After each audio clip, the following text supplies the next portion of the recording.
Science has sent orbiters to Neptune, eradicated smallpox, and created a supercomputer that can do 60 trillion calculations per second. Science frees us from superstition and dogma and enables us to base our knowledge on evidence. Well, most of us. Previously, I've explored how organized faith and primitive religious values blight our lives. You take the women and dress them like whores on the street. I don't dress women, they dress themselves. No, but you allow it as a norm. The fault line runs deeper even than religion. There are two ways of looking at the world, through faith and superstition, or through the rigors of logic, observation and evidence, through reason. Yet today, reason has a battle on its hands. I want to confront the epidemic of irrational, superstitious thinking. Would you understand somebody on the spirit side with the name Charles? I believe that I give... You really believe it? I believe absolutely. Seriously, 100% you believe it? that it's true, because it's been proven to me against my rationality. It's a multi-million-pound industry that impoverishes our culture. Astrology leans toward the divine and the sacred, words which I know you don't like very much. And throws up New Age gurus who exhort us to run away from reality. The tree-ness is the spiritual quality. Or the rockness. Or the rockness. Yeah. As a scientist, I don't think our indulgence of irrational superstition is harmless. I believe it profoundly undermines civilization. Reason and a respect for evidence are the source of our progress, our safeguard against fundamentalists and those who profit from obscuring the truth. We live in dangerous times when superstition is gaining ground and rational science is under attack. In this program, I want to take on the enemies of reason.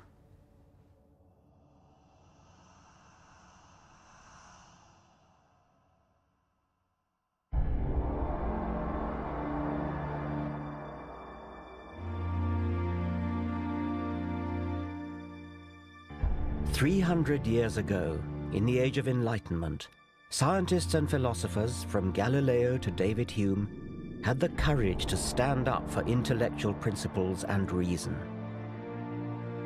The rational science they pioneered has given us tangible benefits. Everything from antibiotics to electricity, sewage systems to sat-nav. And it's not just material progress. Increased life expectancy, health and leisure provided by modern medicine and industrial technology have given more people more time than ever before to educate themselves, express their creativity, and ponder existence. And yet, into this better world that reason has built, primitive darkness is coming back, a disturbing pick and mix of superstitions. Where better to start my journey than a New Age fair? Hello, what do you do? What sort of readings do you do? All kinds. I do the tarot, and then I also do the crystal ball. This is George. Hello. What can you do for me? All right, well, we can take your aura photograph. All right, I'd like that, yes. What do I do? Just sit on the throne there? Take a seat, please. Shall I take my glasses off? What have we got here? Right, now, you have got a couple of spirit guides around you at the moment, because I think there's something in your life changing, but I think this is about you as well, being more comfortable with yourself. Now, what you have here is you have somebody in spirit who's really, really close to you, and they've got their arms around your neck. Well, that's very nice to know.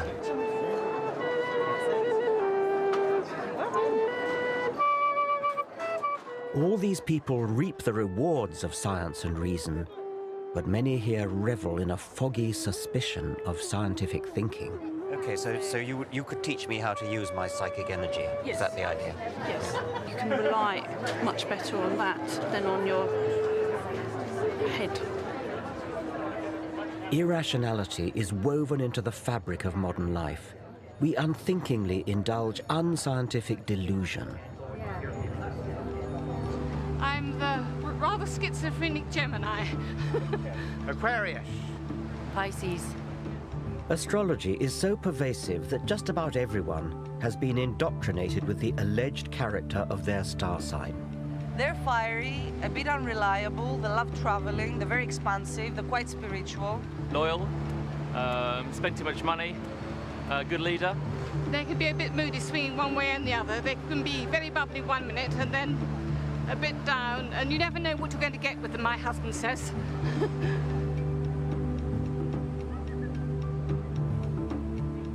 A full quarter of the British population claim to believe in astrology. Day in, day out, astrological horoscopes get far more newspaper column inches than science. Amusingly, it falls foul of our modern taboo against lazy stereotyping. How would we react if a newspaper published a daily column that read something like this? Germans. It is in your nature to be hard-working and methodical, which should serve you well at work today. In your personal relationships, especially this evening, you will need to curb your natural tendency to obey orders. Chinese. Inscrutability has many advantages, but it may be your undoing today. British. Your stiff upper lip may serve you well in business dealings, but try to relax and let yourself go in your social life. And so on through 12 national stereotypes. Of course, the astrology columns are not as offensive as that, but we should ask ourselves exactly where the difference lies. Both are guilty of facile discrimination, dividing humanity up into exclusive groups based on no evidence.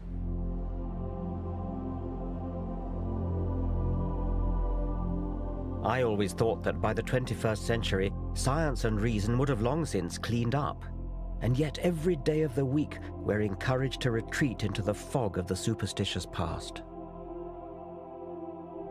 Astrology is a primitive belief system made into elaborate pseudoscience. It arrogantly makes humans the focal point of the universe. The movement of planets is supposed to signify petty developments in our career or love life. It was developed in the 2nd century AD by the philosopher Claudius Ptolemy and has not moved on since, despite the discovery of new planets and despite a shift in the Earth's rotational axis that has thrown Ptolemy's zodiac out by 23 degrees. You could ask a question. You could say, who has stolen my money? It never made sense when it was first invented, and it makes even less sense now. Reel it off as though you mean they get it right.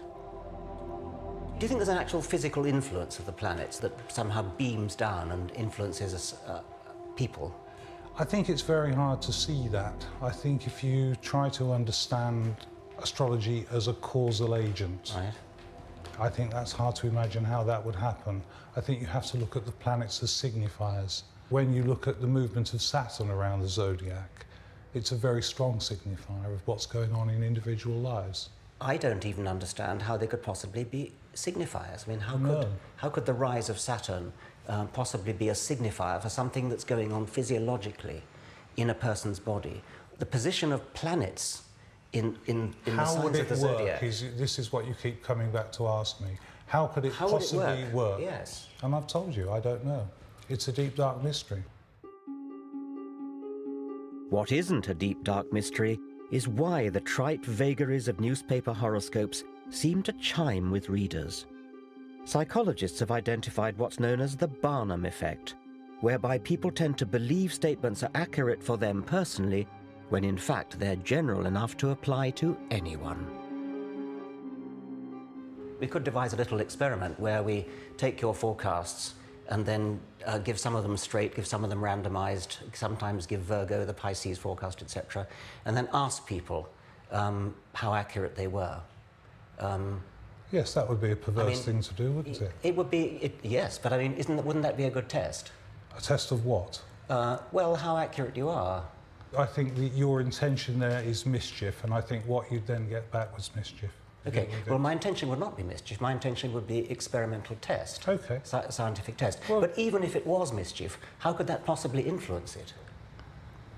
I think it does influence it. I think whenever you do things with astrology, intentions are strong. I'd have thought you'd be eager. I mean, I'd have thought you'd really... See, the fact that you're not makes me think you don't really, in your heart of hearts, believe it. I don't think you really are prepared to put your reputation on the line. I just don't believe in the experiment, Richard. It's that simple. Well, you're in a kind of no-lose situation then, aren't you? Because, I hope so. Yeah. Regardless of Neil Spencer's concerns, I wanted to conduct a simple trial. We selected 20 people at random. We asked them to read that week's horoscope for Capricorn, but as a test, we said it applied to their own star sign. Not only do you have clever Mercury and ambitious Mars focusing on success, but now the Sun is at the same pivotal midhaven angle of your solar chart. I have no idea what that means. Put simply, this means that this is your moment to go that extra mile to become the person you dream of becoming. Remember, however, that there will be others who want what you have and will stop at nothing to get it. Astrologers say this should fit just Capricorn and not the rest. But what actually happened? Yeah, maybe. To be honest, I felt there's some Mercury energy this week because there's a lot of arguments around and a lot of bad vibes. Yeah, that kind of makes sense. What a load of old junk. It could apply to me as much as to the next person.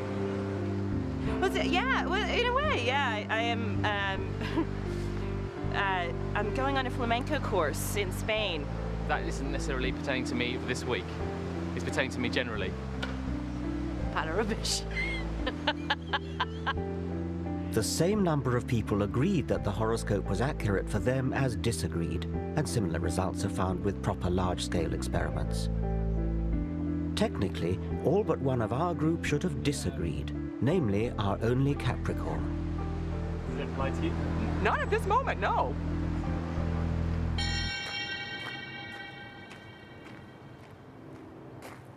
Am I taking this too seriously? I believe astrology misleads the public, denies scientific progress, and belittles our universe. There's a far richer way of looking at the cosmos. Astronomy is a triumph of the human intellect, a real science, constantly enriched by new evidence. Forget about the astrologers' charts with their constellations and planets moving in and out of this house or that house. Go into a real observatory and look at the Milky Way. Or go out into the country on a moonless night. Just lie on your back and gaze up at the stars. The heart-stopping sight you'd see is 100 billion stars spinning through an expanding universe at a speed of 1 million miles per day. The light from some of the closer stars started its journey at the time of the dinosaurs. You're staring into a deep time machine.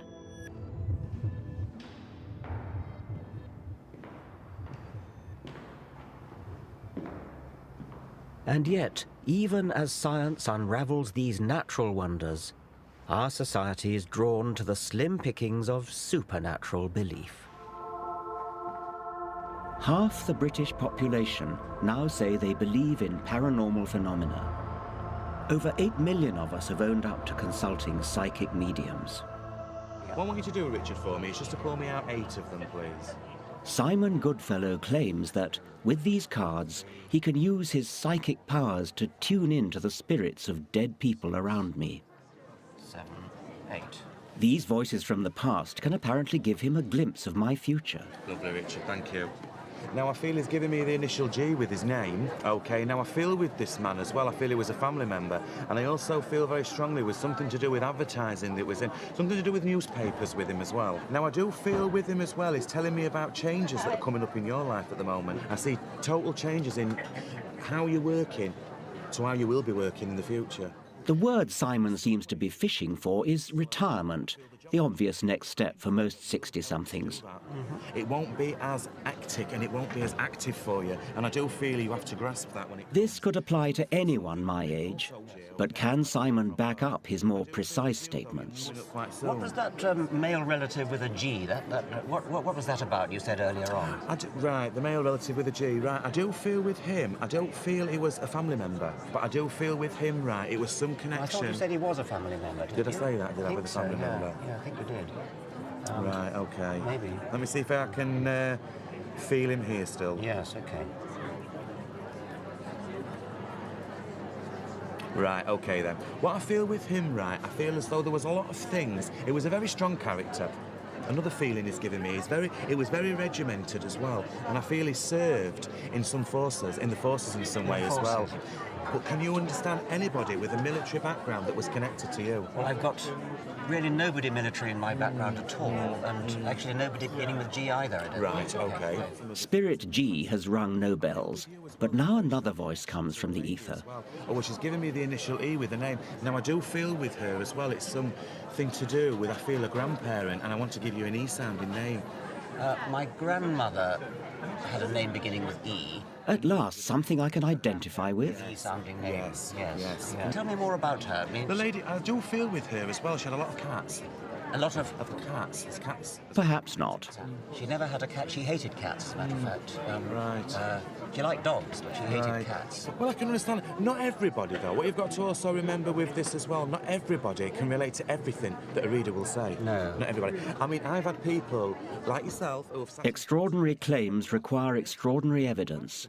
But here, I seem to get extraordinary excuses. People are quite sceptic. It's always twice as hard as a reader to read for them. Because normally people who come to these events come for a reason, and because they want closure and direction in their life. And also what you've got to think about, Richard, as well, some things are very raw to me. Psychics may believe they communicate with the dead, but I've seen no evidence for it. My concern is that for some people, this superstitious nonsense can be far from harmless fun.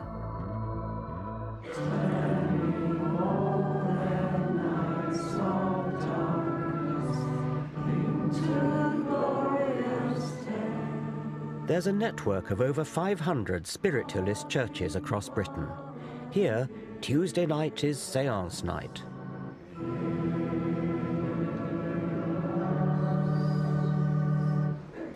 And we ask that we can now build a bridge between this world and the next, so that we can once again go some way to proving that we survived death and that our loved ones in the spirit are forever with us. Amen. Okay, I expect most of you are familiar with spiritualism, but those that... Spiritualism makes a nod to God, then it descends into a darker world. The real draw here is when the dead start talking inside the medium's head. Okay, well, the first link that I want to do is I feel I've got somebody giving me the name Charles. And I want a gentleman on the spirit side that passed with chest conditions with this.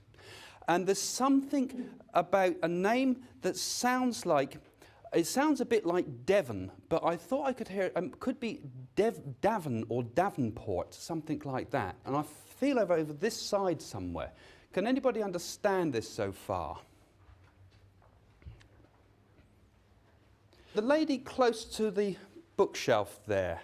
Would you understand somebody on the spirit side with the name Charles?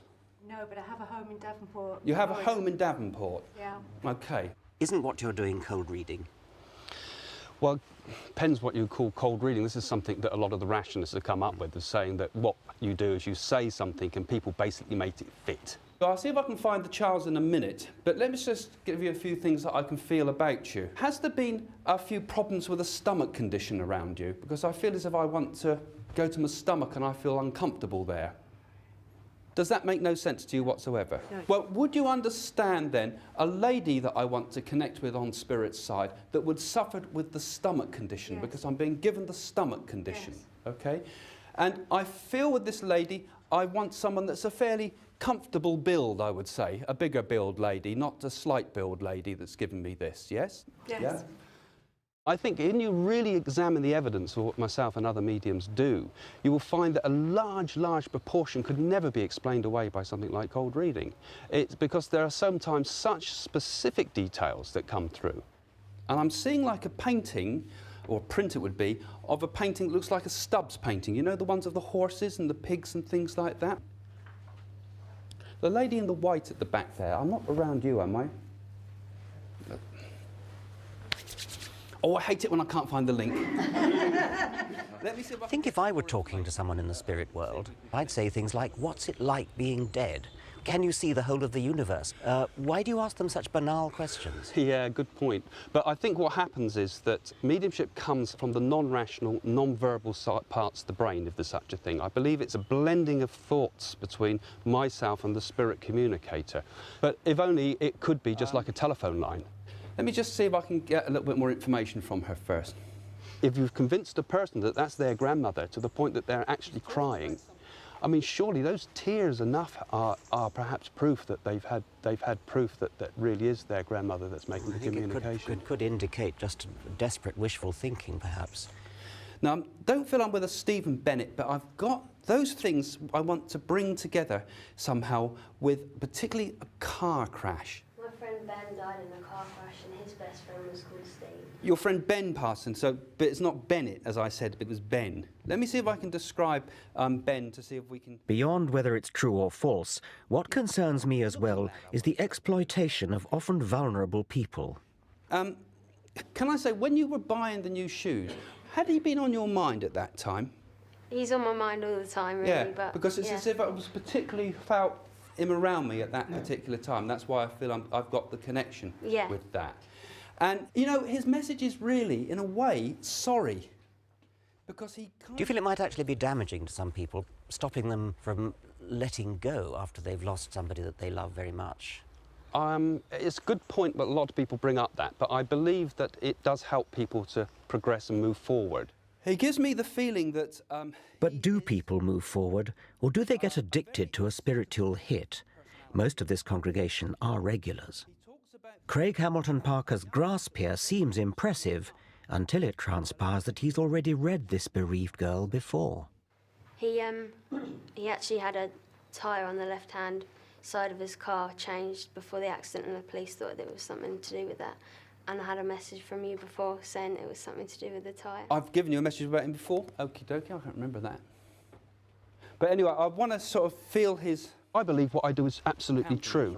I believe that I give... You really believe it? I believe absolutely Seriously, 100% you believe it? that it's true, because it's been proven to me against what I believe is against my rationality.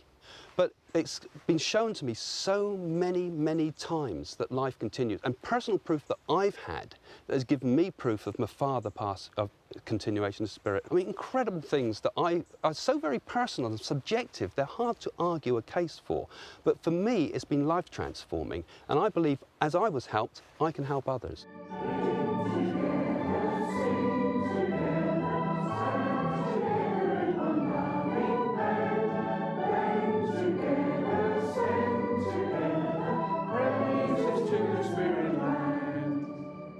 Time and again, so-called psychics claim special status outside science and evidence. I have personal proof it's true to me. But as with religion, if it hangs on private feelings that can't be proved or disproved by science, then in what way can it be valid or meaningful to the rest of us? Cling together, sing together, stand together in one loving band.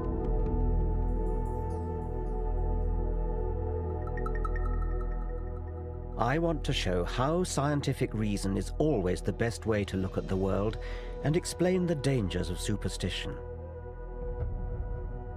I'm often asked how I know that there isn't a spirit world or psychic clairvoyance.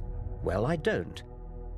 It seems improbable, but unlike the fixed worldviews of mystical faith, science is always open to new possibilities. Scientists test and retest evidence, refreshing our understanding of reality. In the 1940s, the American zoologist Donald Griffin demonstrated experimentally that bats use sonar, echolocation of their cries. Back then, sonar was brand new military technology, and the theory that it was natural to bats outraged some of Griffin's colleagues. But the more scientists tested the evidence, the more robust the theory became. They found out exactly what the bat cries were like, how they work, how the brain works. Everything about it added up to a complete picture of mutually supporting evidence that this really was a fact. It's this cumulative build-up of corroborating evidence that distinguishes the discovery of bat sonar from alleged paranormal effects. The so-called evidence for psychic phenomena is not robust, but will-o'-the-wisp. The more we look at it, the weaker it becomes. The alleged detection of water through dowsing is not obviously ridiculous. It might work, but does it? The only way to tell is through a rigorous experiment. How does dowsing work? That's the #1 question, and nobody can answer you. Well, I reckon I'm convinced that something is helping me to douse. One of the earlier chaps thinks it's God. How do you do it then? What's your principle of I dowsing? think the question, and I expect God to respond in a way that I understand. I'm going to expect the right-hand one to point to the camera and the left-hand one straight forward. Yeah, okay. Look, it's following him round. Yes. And have you done the test yet in the tent? Yes, I did. Yeah, and what was the result? I was going to get 6 right, 100%. Yeah, and what happened? 1. So what do you make of that then? He's having his laugh, isn't he? He loves a joke. Yes. You don't realise.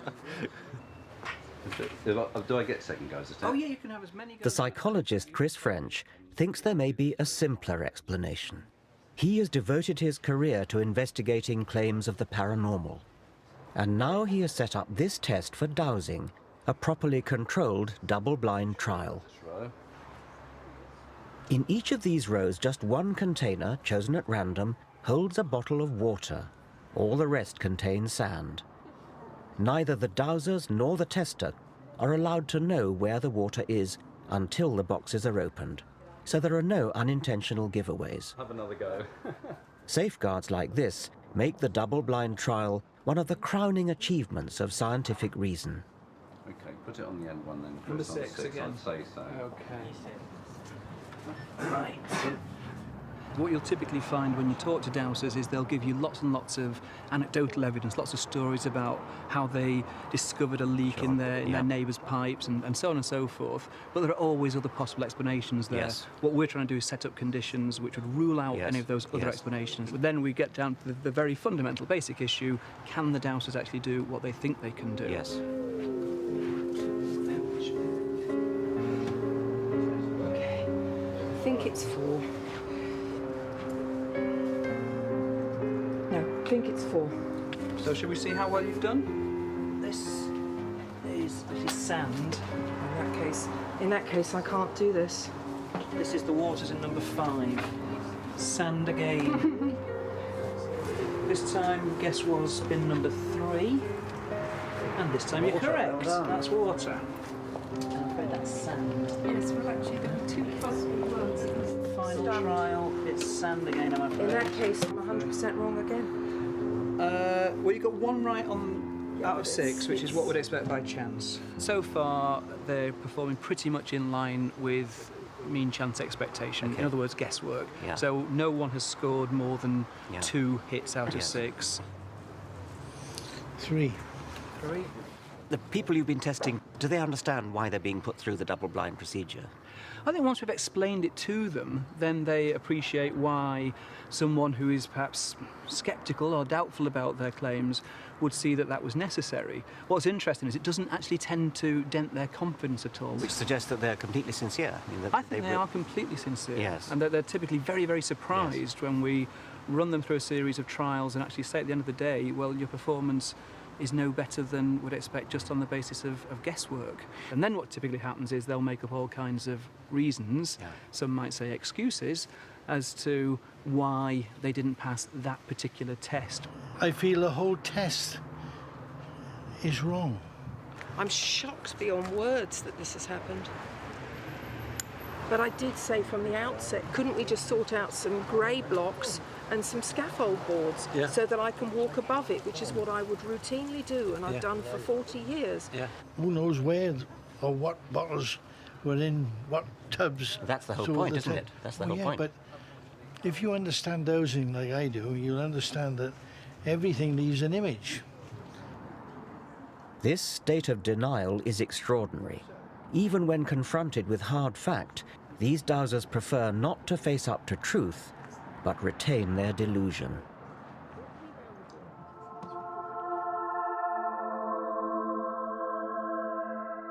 Rather than adapt to evidence, many of us, it seems, remain trapped in ways of thinking inherited from our primitive ancestors. Irrational belief, from dowsing to psychic clairvoyance, has roots in early mankind's habit of attributing spirit and intention to natural phenomena such as water, the sun, a rock, or the sea.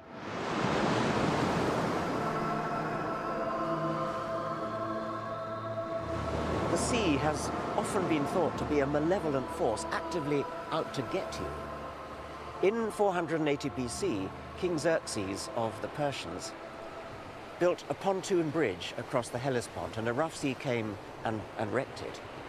And King Xerxes was so furious that he sentenced the sea to 300 lashes. I wonder whether there's something of King Xerxes in all of us to this day. We don't want to believe that things just happen. We want to believe that there's some kind of deliberate intention behind everything, even where inanimate objects are concerned. And perhaps that is the key to humanity's belief in the supernatural.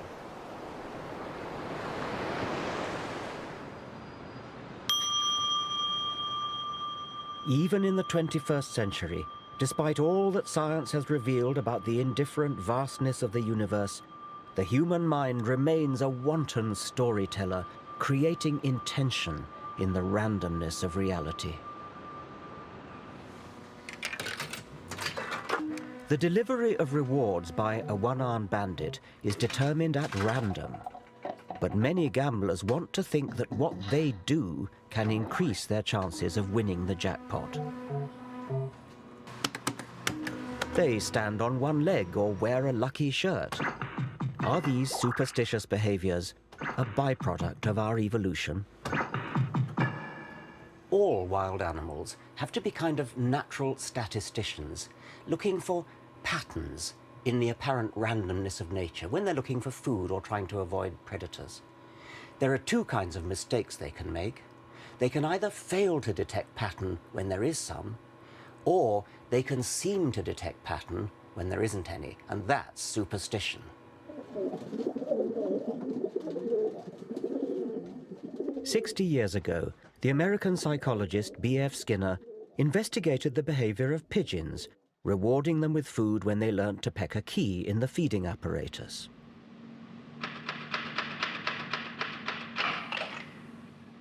But then Skinner set the apparatus to reward the birds at random. Now the pigeons just had to sit back and wait. But that isn't what they did. Instead, the majority developed what Skinner called superstitious behavior.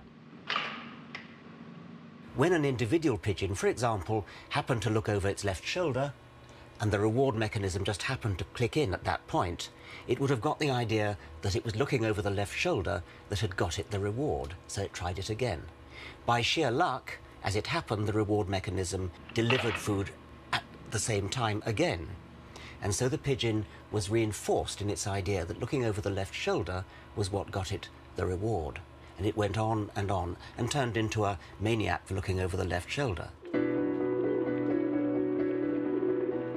Humans can be no better than pigeons. We constantly create false positives. We touch wood for luck, see faces in toasted cheese, fortunes in tea leaves. These provide a comforting illusion of meaning.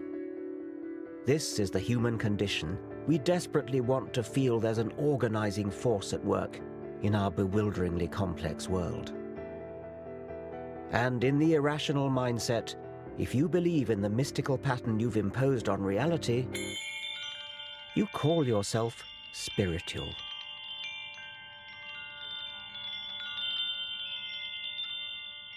Spirituality is a prized commodity. The media tell us to respect spiritual souls and their apparently deep insights. Spiritual self-help guides do a roaring trade in the material world, outnumbering science books by 3 to 1. But what does spirituality actually mean? So please take your seat and please come slowly and gently so that we can start the proceeding without losing time. So could you please...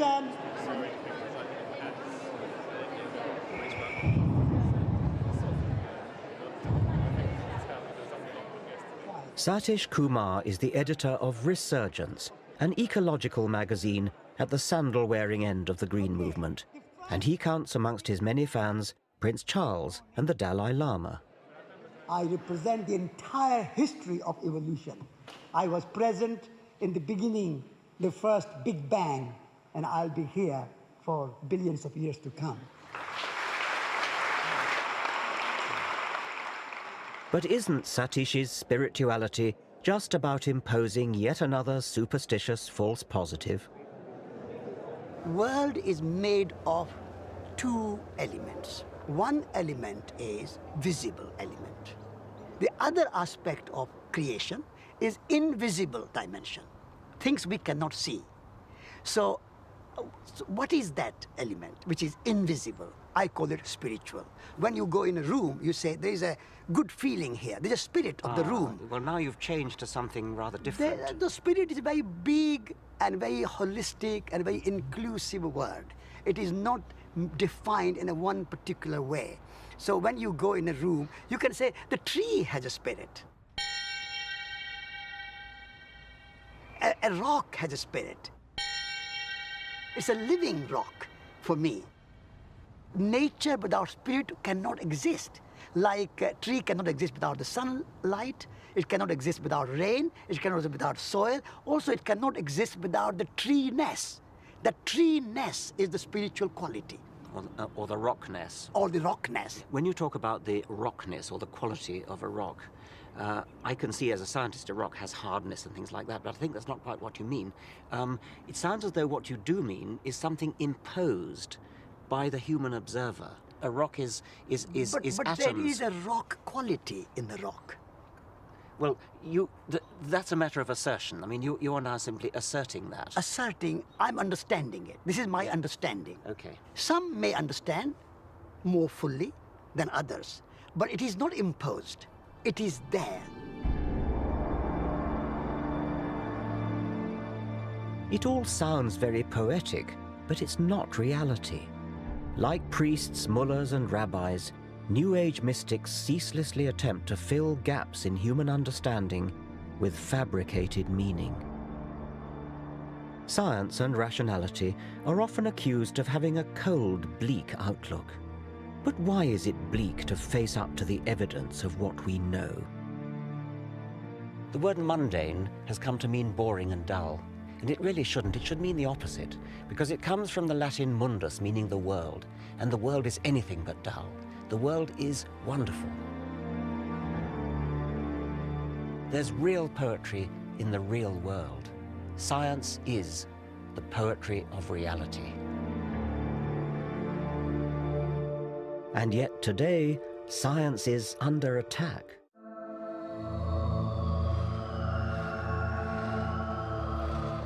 In the last 50 years, science has put a man on the moon, cloned a sheep, decoded the human genome.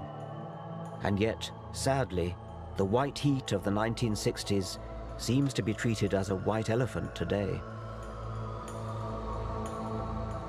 What colour do you see, guys? In the thing, it looks multicolored. Okay, it's blue, yellow, and that's it. It's that. A prejudice against science is evident in schools. Physics A-levels have halved in the last 25 years, chemistry fallen by more than a third. University departments are closing all around the country. And last but not least, This is a betrayal of the Enlightenment. The fundamental problem, I think, lies with the fashion throughout our educational system to teach students to value private feeling more highly than evidence-based reason.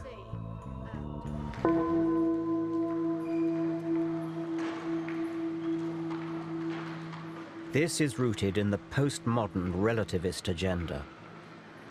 For relativists, scientific truth is just a patriarchal Western orthodoxy that, like the old Roman Catholic Church, stands in the way of other equally valid outlooks on the world. With things like the paranormal, the drive for alternative medicine, all these kinds of movements away from the orthodoxy in science, I see it a lot as like the Protestant Reformation was vis-a-vis Roman Catholicism. Internet, in a way, is kind of functioning as a kind of information source, very much like the printing press did in the 15th century and 16th century, that is in a sense empowering people to sort of look up stuff for themselves in terms of different kinds of treatments and things like that, and in a way not trusting the experts anymore. And well, look, why do I have to trust, the GP? Why do I have to trust the Royal Society? I think you're so close to being right, but yet you're damn wrong. You're absolutely wrong. I would like to take that ball and run with it in a different direction. Yes, we want to question authority. We don't want to say, because this person is the president of the Royal Society, therefore what he says is right. We've got to go back to the evidence and find out what is actually true. The problem is, of course, people may look at the same evidence and then reach a somewhat different conclusion from what the head of the Royal Society reached. And so they will say, well, look, I looked at the evidence too, and I'm not persuaded by this. That's where you start getting a kind of an opening up of science.